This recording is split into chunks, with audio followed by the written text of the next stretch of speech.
All right, let's talk Jordan Love, who had a very interesting game with the Green Bay Packers. There's a lot of stuff made about his performance last week, where obviously it did not go well for the Packers offense. They ultimately only scored once against Philadelphia, so here they needed to have a better performance. But let's talk about what that performance was from Love specifically. I thought it was very good. So first, let's start off with something like this. You have man coverage concept, receiver going over the middle. Jordan Love's going to take the snap. You see he starts to roll out towards the bottom of the screen, but there is a Giants player who's right in his face. So this seems to be a disaster. If you're a Giants fan, you're thinking, and you're not one of those people who roots for your team to lose, you're thinking, okay, here we go. Let's get him behind the line and, maybe get a good play at the very least.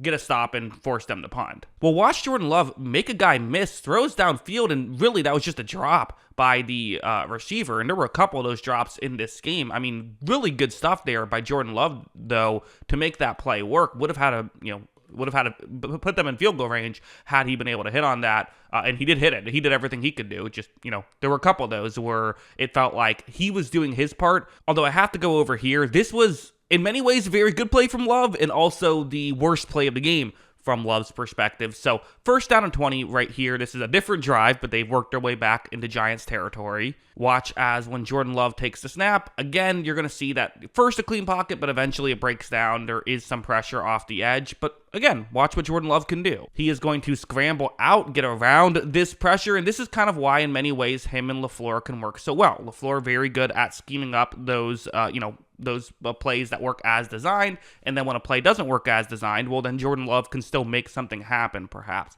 Here's the thing. Just throw this football away. You're behind the line of scrimmage. If you want to slide, do that, sure, or run out of bounds. All of that's fine. But don't do what you're about to do right here, because you're only going to gain an extra yard or two. Watch as he lowers the shoulder, takes the hit. He did this earlier in the year when he was trying for a first down, and that you can understand, right? You want to get the first down on third down. Like, that's something you could, reasonable minds can differ on. But gaining an extra 3 yards to take a hit is not smart. And Jordan Love had to miss time. He missed the rest of this drive. The Packers ended up still scoring a touchdown with Malik Willis. But you're too valuable to your team that gaining those 3 yards is just not worth it unless it's a very specific situation or a playoff game. But okay, so he comes back, and Malik Willis was able to finish off that touchdown drive. So some people maybe were saying, okay, well, how good is Jordan Love coming off a bad game? The offense looks fine with Malik Willis, which would be a little bit silly to overreact about something like that. But nonetheless, I'm sure he wanted to prove himself in the last 2.5 quarters of this game, and he did.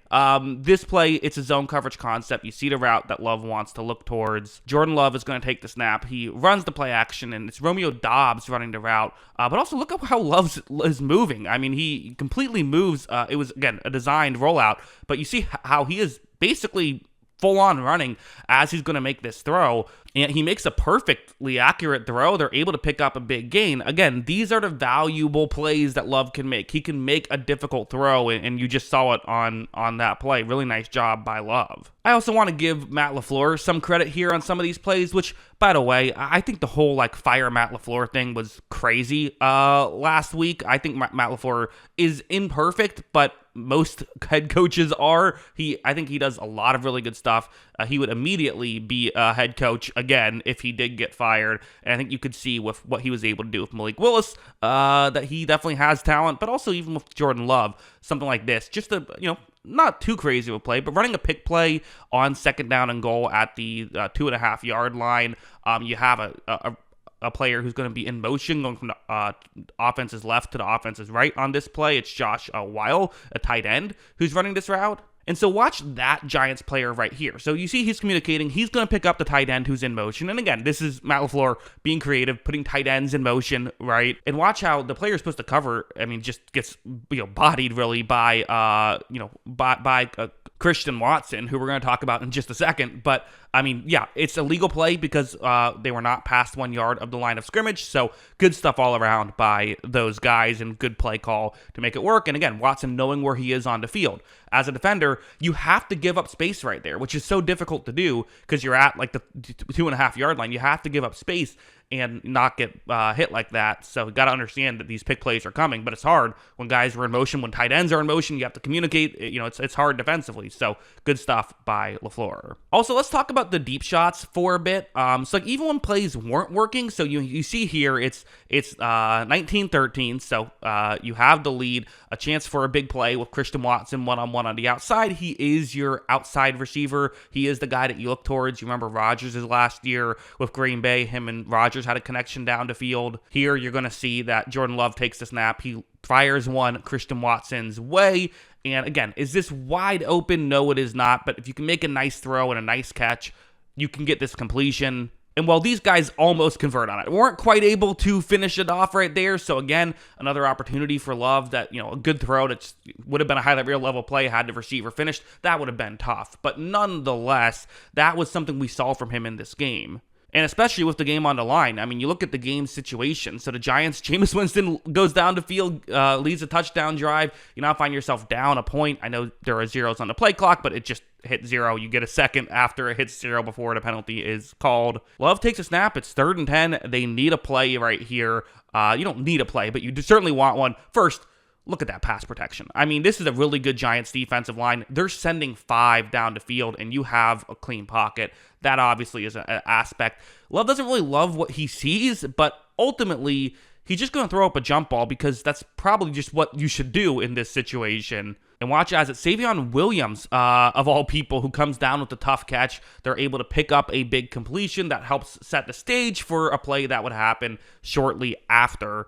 It would be this one. So again, 2nd down and 7. You don't need a touchdown here, but really, you really want the touchdown here because if you kick the field goal, then what happens? Well, now the Giants offense, which has played all right in this game, all they have to do is go down the field. They can kick a field goal and win the game in regulation. That's just not a situation you want to deal with. If it happens, then you have to take it. But you want to see if you can get a touchdown, hopefully a 2-point conversion, go up 7 and be in a secure spot. Love takes a snap. You saw the route on the screen. It's Christian Watson once again.